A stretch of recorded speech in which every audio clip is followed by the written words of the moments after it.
Akim Olufemi Gbajabiamila.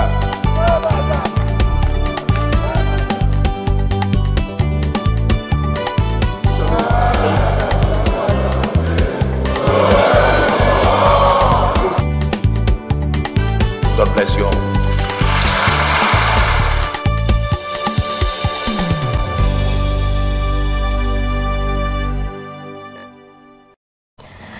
Welcome to another episode of the program House Tickets. I am your regular anchor, Dihelia Mamza. The House is still on the break it took to enable lawmakers to go to their various constituencies to participate in the upcoming 2023 general elections. It is expected to reassemble on the 28th of February 2023. On this episode of House Ticket, therefore, we have a report from the House Committee on Federal Road Safety Commission, where it held a one-day public hearing on 4 establishment bills and also considered a motion referred to it from the floor of the House. Still from the committee room, we have another report, this time an investigative hearing by the House Ad-hoc Committee investigating the alleged loss of over $2.4 billion in revenue from illegal sale of crude oil in 2015, where the committee met with the Assistant Inspector General of Police to unravel some issues. We will wrap up the program with an interview we had with Representative Ahmed Safana. He's the chairman of the House Committee on AIDS, Loan and Debt Management, and he spoke on a range of issues. Please stay tuned as the full program starts after this timeout. The entire purpose of the legislative agenda is to direct our legislative resources and efforts in a coordinated effort to ensure the well-being of the individual in a life of safety and freedom. That is a high ambition, but it's well worth the effort. We have passed landmark legislation to fix our oil and gas industry, reform the police, and reorganize the corporate administration system in our country. We have considered and passed meaningful legislation that impacts all areas of our national life.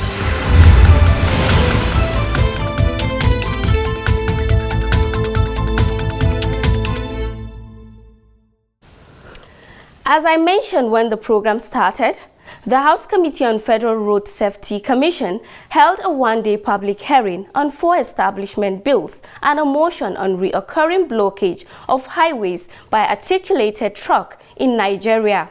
Details of the bills and how the hearing went is contained in our first report as compiled and presented from our studio.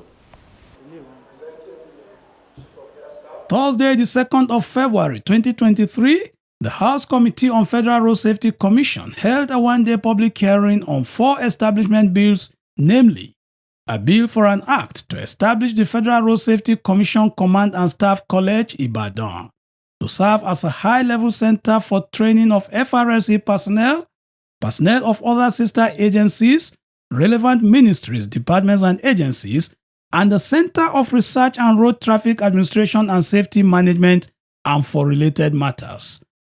A bill for an act to establish the Federal Road Safety Corps Commission Inspectorate Training School as a higher national diploma awarding institution to provide academic and professional training and for related matters. A bill for an act to establish the Federal Road Safety Corps Academy as a degree awarding institution to provide academic and professional training and for related matters. A bill for an act to establish the Federal Road Safety Corps Roads Marshal Assistant Training School 2021 and for related matters. The committee also considered a motion on the reoccurring blockage of highways by articulated trucks in Nigeria.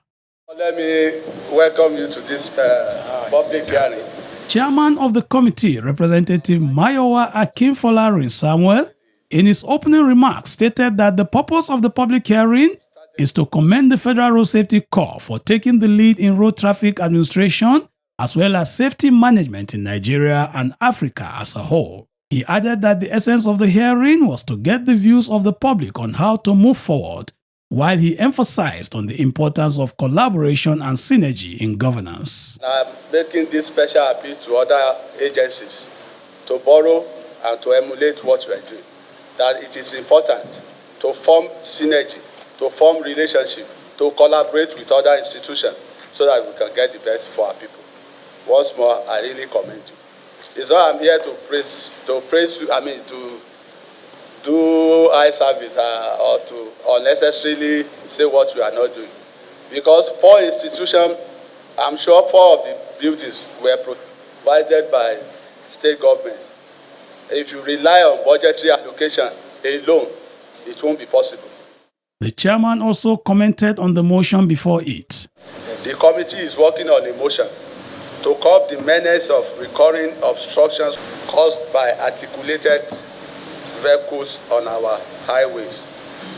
Let me reiterate that the public hearings are crucial avenues for us to distill public opinions and check the pulse of the nation over policies and activities with the sole aim of providing our people with the needed space to participate in our law-making processes. In his presentation, the Corps Marshal of the Federal Road Safety Corps, Dauda Alibiu, said that the establishment bills will help the Corps to discharge its constitutional duties. According to him, the FRSC is still constrained in its operations as a result of not having enough personnel to cover and monitor the roads and highways in the country. For these vehicles to fulfill... Chairman of the board, Federal Road Safety Commission, Malam Bukhari Bello, in his own presentation stated that Nigeria is working in line with various international agreements, conventions and treaties on road safety to ensure the safety of Nigerians on the roads through the FRSC. He added that as part of the efforts to position the FRSC as a world-class organization that meets the international standards and obligations in road traffic administration and safety management, the federal government acceded to all the 6 United Nations conventions. It is worthy to note that for Nigeria to achieve the objectives of the above-mentioned United Nations conventions, other laws and regulations, training and retraining of members of the Corps is of utmost importance. It is my firm belief that the establishment of the institutions would avail officers and marshals of the Corps and interested members of the public opportunity for capacity building and the development of positive policies that will eradicate the menace of road traffic crashes in the country. It will also enhance leadership qualities of such members of the Corps to be vibrant road traffic administrators and safety managers. Several stakeholders present at the hearing gave their inputs on the 4 establishment bills. The Commission is in support of this. We're in support of the establishment of these degree awarding institutions and other bills that came to our purview. So we are not opposing the establishment of these institutions.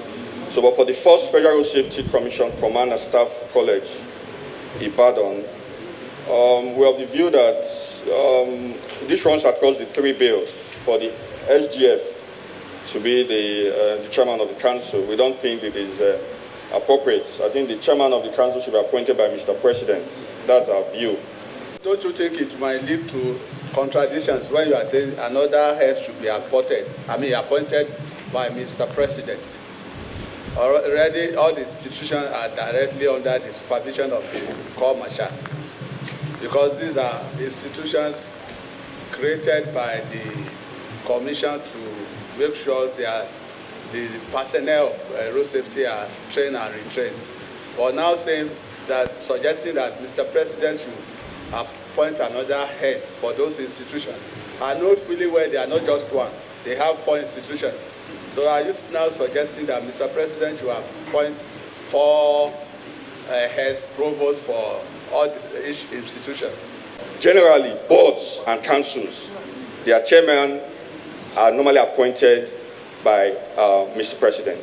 So we are saying that rather than the SGF sitting as the chair of the councils which deal with matters of policy, we are saying that Mr. President should appoint the chair. That's the contribution we are making. On a general overview, the bills are a welcome development in the operative administration of the Federal Road Safety Commission's educational arm, and we hope that the bill moves forward to the next stage and is eventually passed into an act in an harmonized form.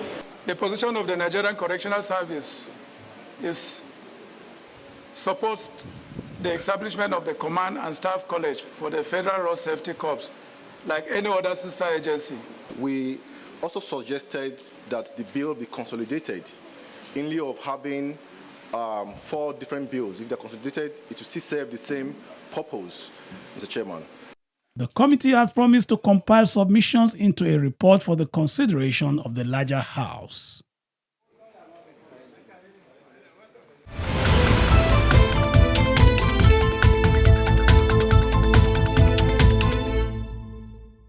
You are watching House Ticket.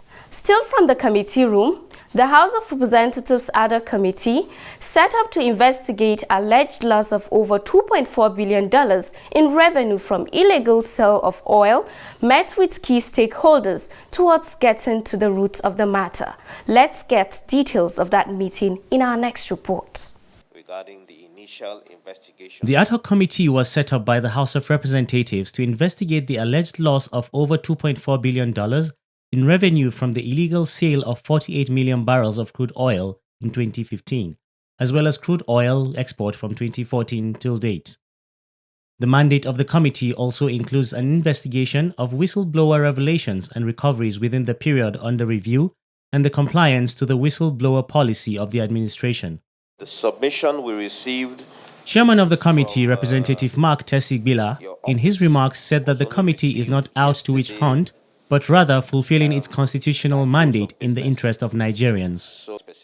He expressed concerns on why the whistleblowers who offered to provide the committee with detailed information are being hunted, noting that one of the whistleblowers who was supposed to be present during the meeting refused to because he feels intimidated. When those individuals, those whistleblowers approached the committee, we found out that a week or more afterwards, your department, the NCB of the Interpol, wrote to two of those individuals, which we do not consider to be a coincidence, because months before now, the Interpol did not write to these people.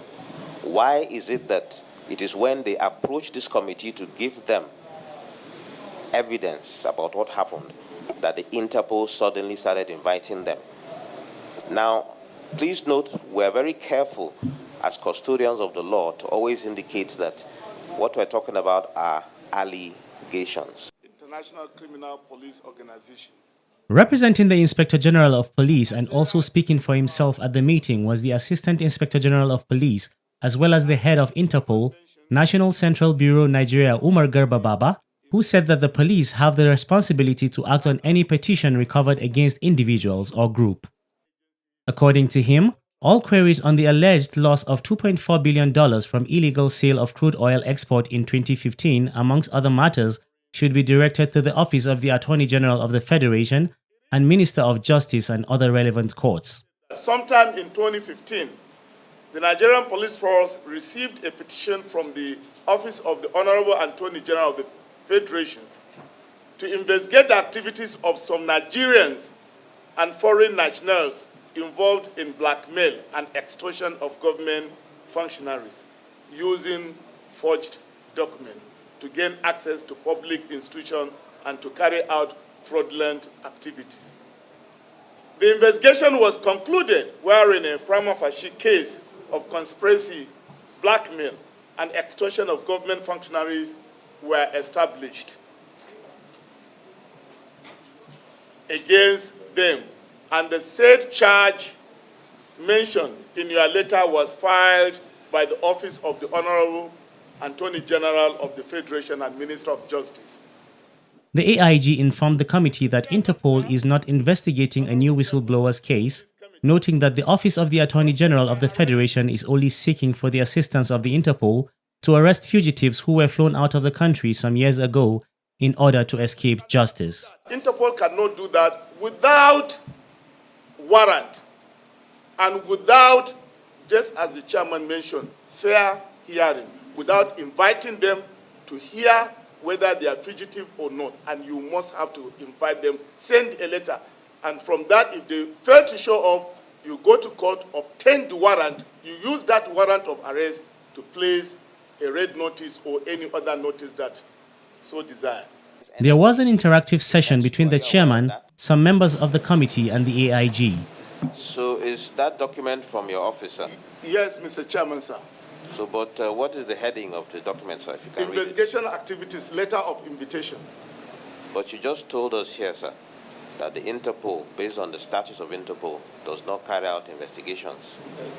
That's correct. So why did you send that letter to them, inviting them? It is an invitation from the National Central Bureau. If you read my letter, AIG Garba Baba Omar, Assistant Inspector General of Police, Head, National Central Bureau, NCB, Nigeria, Abuja.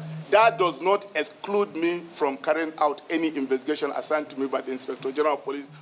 Is it possible for the DPP to write a letter to you without the consent of the Minister of Justice? Who takes responsibility? Wanted to know what has happened between these two periods of having the cause proceeding as far back as 2019, and while taking the issue as, you know, observed by the chairman, not until this committee was set up in the National Assembly that the correspondence coming to your office to look for those culprits or suspects at large, dating 18th January 2023.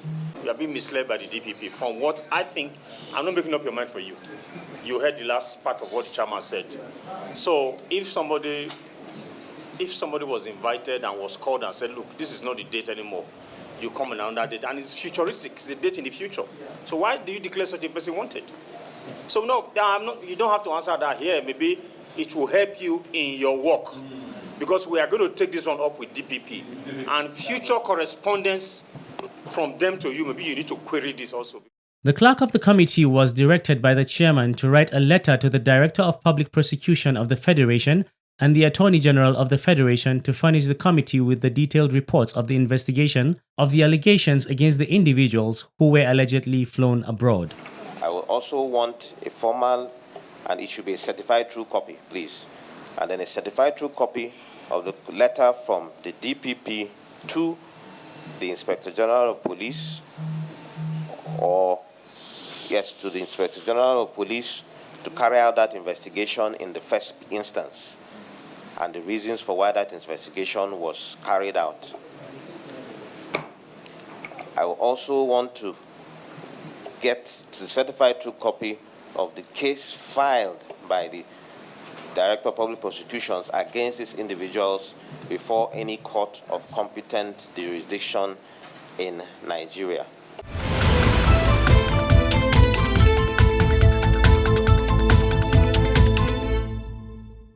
Welcome back. And in case you just joined us, the program is House Tickets, a program designed to bring you activities and events of our lawmakers elected at the legislature coming to you on the NTA Parliament. Like I mentioned earlier, House Ticket had a chat with lawmaker Ahmed Safana in his capacity as the chairman of the House Committee on AIDS, Loan and Debt Management. The lawmaker told us more about his committee. Anything to do with loan, either local or foreign debts, this committee is directly involved in trying to see process and procedures governing loan taking is being taken. So we are there to make sure whatever loan government is taking, due process of the law is followed. Representative Ahmed Safana told us that the committee only oversights the Debt Management Office under the Director General of the DMO. He further spoke on the challenges of the committee.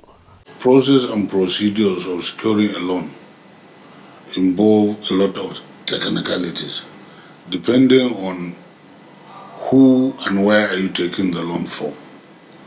Sometimes, for instance, if World Bank is giving Nigeria a loan, you will find out that the condition it will give varies from what like China Exim Bank will give.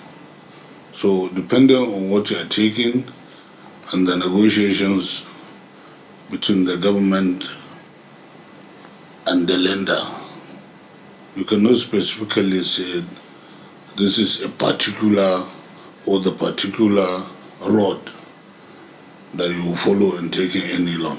So it varies from organization to organization. He speaks on the way forward. If the government can block the leakages, I think the revenue we are having in Nigeria will be enough for us to develop our country. And even if we are going to take loan, I don't think it will be up to what we are taking now. Speaking generally, as the Ninth House gradually winds down, Representative Ahmed Safana told us some of the achievements of the Ninth House of Representatives. The major aspect of the bill that I personally is proud of is the Electoral Act law, where by election today, every politician knew that this common election is not going to be business as usual. Votes will have to count. You don't have people, you don't have votes. You don't have vote, you cannot win election. So rigging is going to almost be impossible during this election. Reflecting over his time in the Ninth House, the lawmaker told us what his major achievements are. I took a lot of benefits of democracy to my constituency, ranging from support in education, support in agriculture, support in even empowering people. And that's why this election you are seeing, I decided on my own not to even contest, because I thought at least whatever you are doing, you should do it the right time. We are aging, and it's long I've been in this business, and I feel the younger ones should come up to take the lead as well, so that they can be able to give their own quota. But definitely I've done a lot, and I'm proud to say that. The lawmaker closes with a message for the political class as well as Nigerians ahead of the upcoming 2023 general elections. The political class also need to play a very important role, to look at this polity as something, it's a game of, chance. If you know you have not done well and your people don't want you to come back, just go away. Don't say it is a matter of do or die. And we should learn to accept our fate. I will urge the Nigerians this time around to be serious during the election by trying to elect people with capacity that will definitely bring development to the country. The way things are going today, I might be wrong, but this is my personal opinion. I think people are tired of voting based on party. This time around, I'm sure we're going to see a lot of changes where people will be voted on individual ground, on individual merit. That was lawmaker Ahmed Safana, lawmaker representing the good people of Safana, Batsari and Amusa Federal Constituency of Katsina State, and also the chairman House of Representatives Committee on AIDS, Loan and Debt Management in the Ninth House.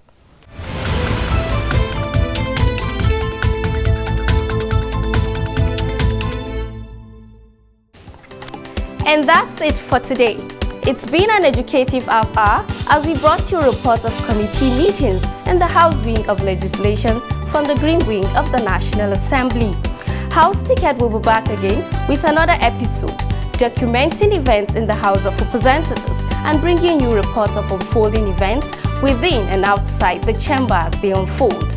Always remember to visit our social media platforms to direct your comments and questions, and also watch previous episodes of the program. Thanks for watching.